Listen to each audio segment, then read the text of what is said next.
ये मुल्क चीन की लोक कहानी है। उस वक्त वहाँ छोटे छोटे रेचनुमा जानवर नहीं पाए जाते थे, जिनका रंग स्याह और सफेद मिला जला होता है।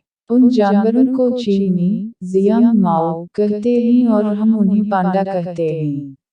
उस वक्त बांस के घने जंगलों में रेछ रहा करते थे, जिनकी खाल सफेद और बहुत नरम मुलायम थी और ऐसे चमकती थी जैसे आसमान से गिरने वाली नई नई बर्फ। चीन में उन रेछों को बाई जियांग कहते थे, जिसका मतलब था सफेद रेछ। उस जंगल के करीब किसी गांव के एक छोटे से घर में एक किसान अपनी बीवी के साथ रहता था।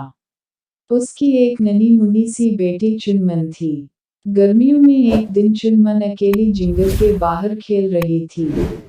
दरख्तों की छांव में ऐसी ठंडक थी जैसे बहते हुए झरने का पानी, और सब्जे पर जगह जगह गेंदे के जर्द फूल लहरा रहे थे। उसने सोचा, ये सुनहरे फूल जंगल में थोड़ा सा अंदर ही तो उगे हुए हैं। चंद लम्हों में ही मैं थोड़े से फूल तोड़ लूंगी।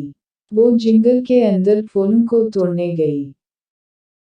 जब उसने फूल तोड़ लिए तो वो ये देखकर हैरान रह गई, हर तरफ एक जैसी पगडंडियां थीं। उसे बिल्कुल अंदाजा नहीं हो रहा था कि कौन सी पगडंडी उसके घर की तरफ जाती है। वो अभी कुछ सोच ही रही थी कि उसे पत्तों में सरसराहट सुनाई दी। उसे एक मासूम सा जानवर नजर आया जिसके 2 बड़े कान थे। ये जंगल में पाया जाने वाला नन्हा हरण था। चुनमन को देखकर वो डर गया और दरख्तों के बीच भाग निकला। चुनमन भी उसके पीछे भागी कि शायद ये उसे घर की तरफ ले जाए, लेकिन वो जल्द ही उसकी नजरों से ओझल हो गया। अब तो चुनमन बिल्कुल ही रास्ता भूल गई। अब उसे डर भी लगने लगा। इसी वक्त उसे ऐसी आवाजें आईं जैसे कोई दर्द से कराह रहा हो। वो आवाज की तरफ गई ताकि जो भी तकलीफ में हो उसकी मदद कर सके। करीब ही कांटों वाली एक झाड़ी में कोई नन्हा सा रेछ का बच्चा थोड़े थोड़े वक्फे से अपने अगले पैर के पंजे को हिलाता और मुंह से सहलाता।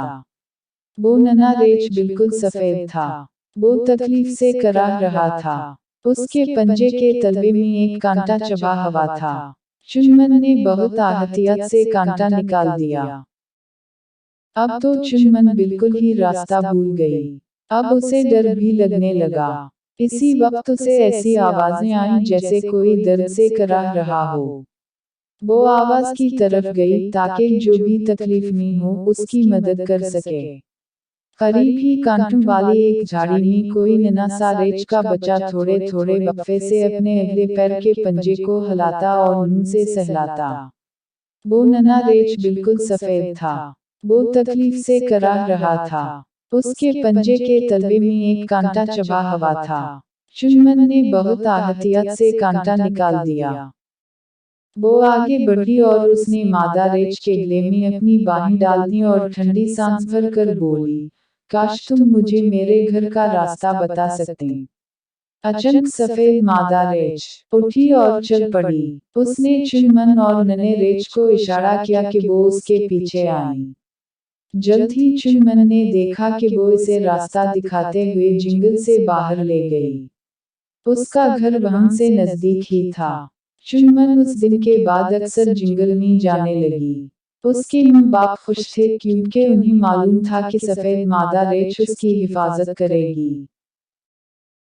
चुनमन को और भी बहुत से रेछ मिले और उनके नन्हे बच्चे भी, लेकिन कांटे वाला बच्चा ही उसका सबसे करीबी दोस्त रहा। वो इसे नियाओ नियाओ कहती थी, जिसका मतलब था बहुत ही नरम मुलायम, क्योंकि उसकी खाल बहुत नरम और खूबसूरत थी। नियाओ नियाओ की मां ने चुनमन को एक बहुत बड़े दरख्त के तने में बना हुआ अपना घर भी दिखाया। चुनमन बार बार जंगल में गई। वो रेछ के नन्हे बच्चों से खेलती और जंगल के तौर तरीके सीखती, और रात होने से पहले नियाओ नियाओ की मां हिफाजत से इसे जंगल से बाहर छोड़ आती। मौसम बहार की एक सपहर को चुनमन नियाओ नियाओ के घर बैठी थी। वो रेछ के नन्हे बच्चों को खेलता हुआ देख रही थी। अचानक इसे ऐसा लगा जैसे कोई खूंखार जानवर बांस के दरख्तों में छुपा बैठा है।